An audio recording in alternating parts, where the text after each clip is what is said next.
A rocket? A suborbital rocket to fly to space. Really, Dad? A rocket? Calm down, the neighbors don't need to hear us. Well, they will figure it out eventually when you prep a rocket in the backyard. Can you see how beautiful this is? An unknown number of stars and galaxies are moving in a breathtaking speed, rotating and orbiting each other in a system so...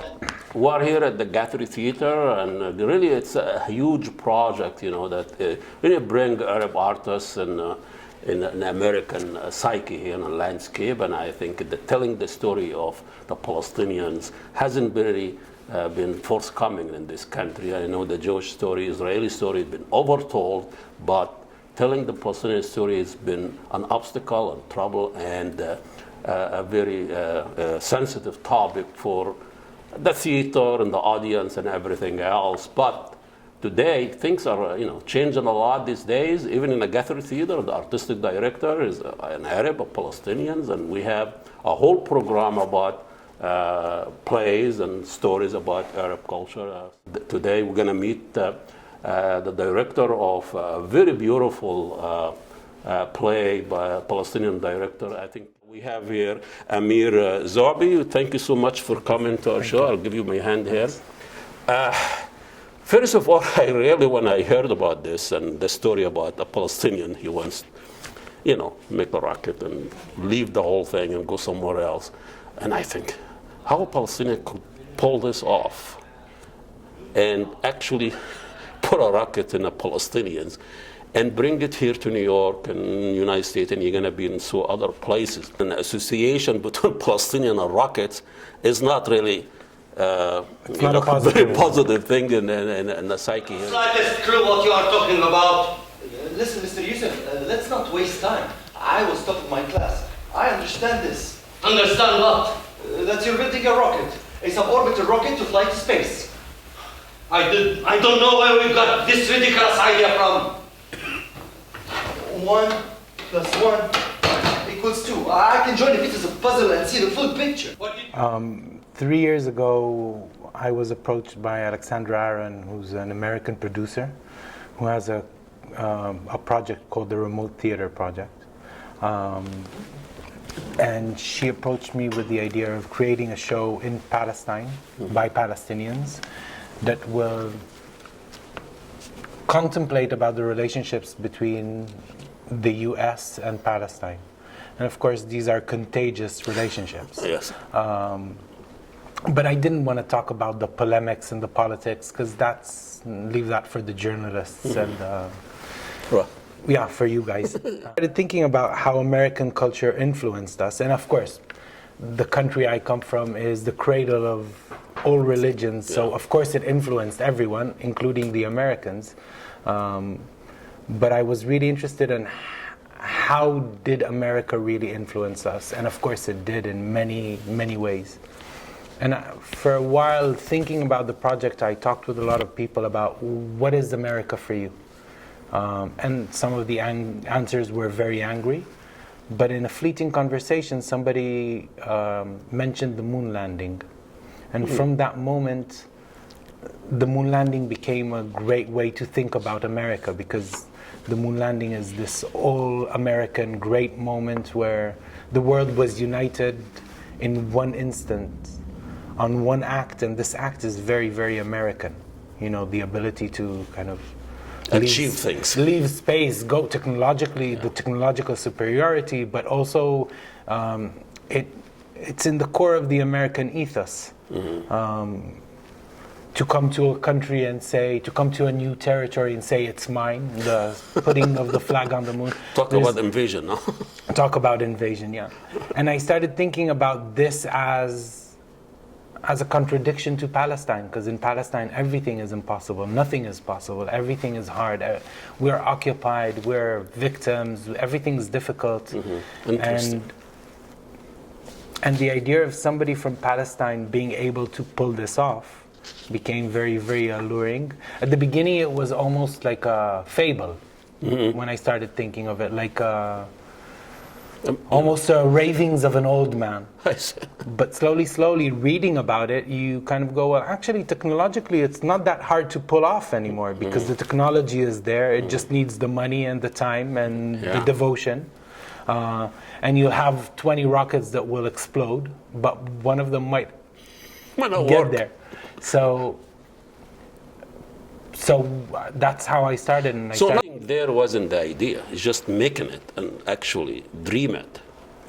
Or you? Yeah, you know, the play is there's another hidden layer in the play where he's not actually, for his reasons, for his personal reasons, achieving the moon landing isn't the big thing for him, but he decides to inspire the people with this act of semi-madness, and make everyone believe that they can. And in a way, one of my big problems as a Palestinian is our self-perception.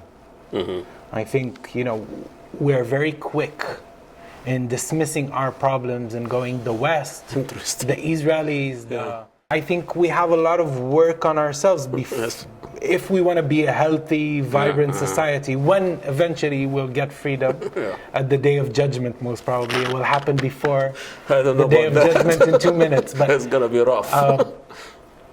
But regardless of the occupation, regardless of our political strife, there's still a vibrant community that's living under dire circumstances, but we're still there. And my effort as a Palestinian, as an artist, as a whatever I am, is to self-reflect and not just go, my problem. The solution of my problems is in the White House. I don't care about the White House. The occupation, whatever. But really, it lends itself to, you know, Palestinian Arab making a project about building a rocket and going to the moon. And I know it sounds beautiful, a fable, whatever, a dream.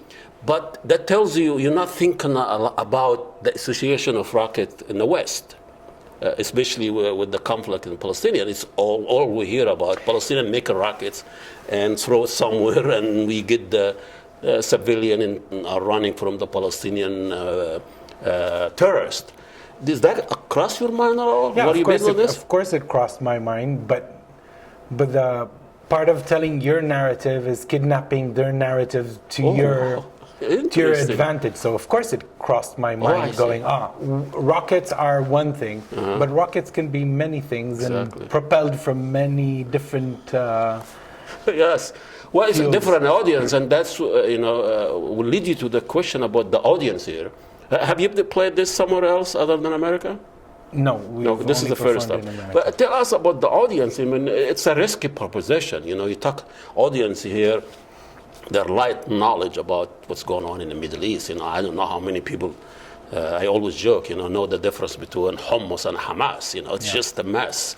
So tell us a little bit about the audience, and you catering to the audience here, or you just wrote it and then the audience take it from there and make whatever they wanna. For me, one of the attractions of theater is that it tells a human story in a very, very leveled field, because we're breathing the same air, audience and actors. It's the one art form where the performer is in the same scale like the people sitting. So it's a great vehicle to reach people immediately. To all human, that's what you're saying. And at the end of the day, most of us are humans. But it's a human story told from a very humble place. It's just a man's dream. And I think that one of the beautiful things that happens to the audience here is that if in the beginning they're kind of doubtful about if it's possible, by the end of the show they hope he can. You get that. So they start rooting for you. And we all have dreams. We all have crushed ambitions. We all have frustrations. So I think the link to us as humans is much bigger than the cultural or the political knowledge. Yeah, transcend that. And writing it, I knew I'm writing for an American audience. I knew that we are doing a show that will be performed in the States. That was part of the exercise. Yeah. But at the same time, this show can be taken as is and done in Palestine, and nothing needs to be changed.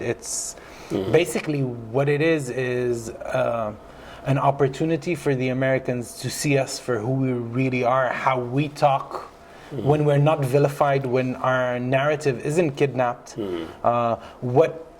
what dilemmas we have, and our dilemmas sometimes are very small and humans, because we are human. Sometimes our dilemmas are a relationship between a father and a daughter, or a relationship between a young woman and a man. It's Similar. Yeah, it's not all politics. As a dreamer, not as a terrorist. Well, you have nothing to lose. It's all out. The only thing that can protect us now is to get it completely out. Come on, we didn't have time to wait. They are waiting for darkness. They will come rolling in fully blast. So, what do we do? Go online. You will have to convince the world. Yes, if you manage to convince me, convincing the world will be easy. Usually we see the Palestinian in the context of politics and conflict and other tourists or refugees in that case. But this is a little bit, it's just a dream by a human being. And 20 years ago, it was impossible for someone like you come and tell a story from a Palestinian perspective. I know you probably know by now the people who canceled shows and people who even admit it. We cannot have a play from a Palestinian perspective. So what are the changes that happened in the last 10, 20 years? It's still very difficult, Our narrative is still suppressed, but I think it's a mix of many things. I think one of the big shifts is the Jewish community in the States have shifted a bit from blind loyalty to Israel. I think the younger generation is a bit more, I'm not saying that it supports the Palestinians, we're not there, but it's a bit more critical of Israel. So I think there is a shift inside the cultural structures as well. And I think that by 2020, it's a bit absurd that the country that champions free speech and democracy is suppressing one of the stories. So that happened. Also, another thing that started happening is I think our ability to tell our story in a much more eloquent, much more communicative way has grown, and then there's audience for that. The States was the last bastion, but I've been performing all over Europe and in the UK in big theaters. I've been, and also there it was gradual. Slowly the doors started opening more and more. Cracking doors, but okay, that's really. We are in a place here with the artistic directors of Palestinians, so this is unheard of. Artists, and how hard that is to work with an Arab cast, and also some of this Arab might have a similar experience, share the same dreams, and how they draw from their personal experience in their acting. Well, the cast of Grey Rock is all Palestinians from Palestine. We did most of the rehearsals in Ramallah. And of course they draw from their personal experience. They know what they're talking about. So it was very funny because the first reading, I gave them the play, I wrote the play and I gave them the play, and the first time they read the play, everybody was like, this is crazy, he's really going to try to... Was it written in Arabic for them? No, it was written in English. Okay. And we read it very carefully, very slowly through, and the idea was so ridiculous in a way, and they loved it. They loved the ridiculousness of the idea, because we are all trying in a way to expand the way we are thinking about ourselves. I mainly, I do a lot of my shows in Palestine, and the reason for that is that although we don't have the infrastructure and the funding and all the things that are facilitators for theater, we are graced with amazing actors. But I think you were quoted that saying pulling off a play is like making a rocket, but when it works, it's a glorious thing to watch. Yes, I think that's true to every artist in the world. In New York, it's very difficult to put on a show. In Palestine, there's added layers of difficulty. But at the end of the day, our task to create something out of nothing is almost impossible. And when it does work, and you don't even always know why something works, when it does work, it is glorious for us, at least. I hope it's also glorious for the audience, but that's Well, theirs to speaking of the judge. audience, your show has been here for a little bit over a week now. What's the reaction, how you feel about the dynamic? And I know we have a sympathetic audience who comes to see those plays, and usually there is a screening process from the culture at large. You know, from what I feel in the audience, they're very involved in the show, and every show we had up until now ended with a big standing ovation, and the audience seems happy. I don't know who's screened and how he screens himself. I see. The door is open for anyone who wants to come, be it if he comes to listen or not. That's up to him, but the doors are open for sure. You know, nobody's. No, I'm talking in general. There is a selection process. People who decide I'm going to go and see of course. a Palestinian play.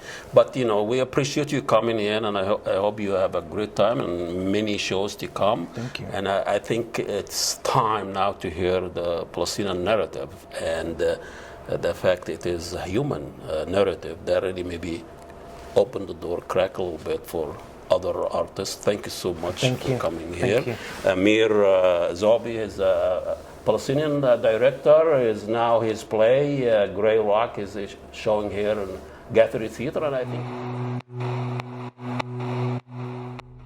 A rocket? A suborbital rocket to fly to space. Really, Dad? A rocket? Calm down, the neighbors don't need to hear us.